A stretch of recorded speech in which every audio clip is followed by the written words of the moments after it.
Big ബോസിൻ്റെ ലൈവിൽ ജാസ്മിന് തീരെ വയ്യ, വൈറൽ ഫീവറാണ്. ആ സമയത്ത് ഗബ്രിയും റസ്മിനും വന്നിട്ട് ജാസ്മിനെ കൈക്ക് പിടിക്കുന്നു, തലോടുന്നു, പോട്ടെ എന്നൊക്കെ പറഞ്ഞ് ആശ്വസിപ്പിക്കുന്നു. അപ്പോൾ ബിഗ് ബോസ് ഒരു വാർണിംഗ് കൊടുത്തിട്ടുണ്ട് ഇവർക്ക്. അതായത് ഇവളുടെ ദേഹത്ത്, ജാസ്മിൻ്റെ ദേഹത്ത് തൊടരുത്. കാരണം വൈറൽ ഫീവറാണ്, അത് പകരാനുള്ള ചാൻസ് ഉണ്ട്. പകർന്നു കഴിഞ്ഞാൽ ബിഗ് ബോസിൽ നിന്നും ഇനി വീണ്ടും ഓരോരുത്തരെ മാറ്റേണ്ടതായിട്ട് വരും.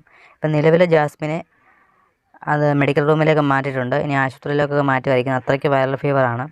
അപ്പോൾ ബിഗ് ബോസ് ഉദ്ദേശിച്ചത് ഇത്രയേ ഉള്ളൂ, വൈറൽ ഫീവർ പടർന്നു കഴിഞ്ഞാൽ പല ആൾക്കാരെയും ഇനിയിപ്പം മെഡിക്കൽ റൂമിലൊക്കെ മാറ്റേണ്ടി വരും. ഒന്നാമത് അവിടെ കണ്ടൻറ്റ് ഇല്ല, ആൾക്കാർ പോകാൻ നിൽക്കുന്നു. ആകെപ്പാടെ ഇത്തവണത്തെ ബിഗ് ബോസ് എന്തായാലും ഇത്തരത്തിലായിട്ടുണ്ട്.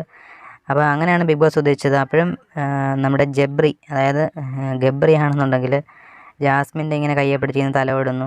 അത് ബിഗ് ബോസ് അങ്ങനെ വാർണിംഗ് കൊടുത്തിരിക്കുകയാണ്. എന്തായാലും ഇപ്പം നിലവിൽ ജാസ്മിനെ മെഡിക്കൽ റൂമിലേക്ക് കൊണ്ടുപോയിരിക്കുകയാണ്. കൂടുതൽ അപ്ഡേറ്റ് ആയിട്ട് ഉടൻ കാണാം. സബ്സ്ക്രൈബ് ചെയ്യാത്തവർ സബ്സ്ക്രൈബ് ചെയ്ത് വെച്ചോ.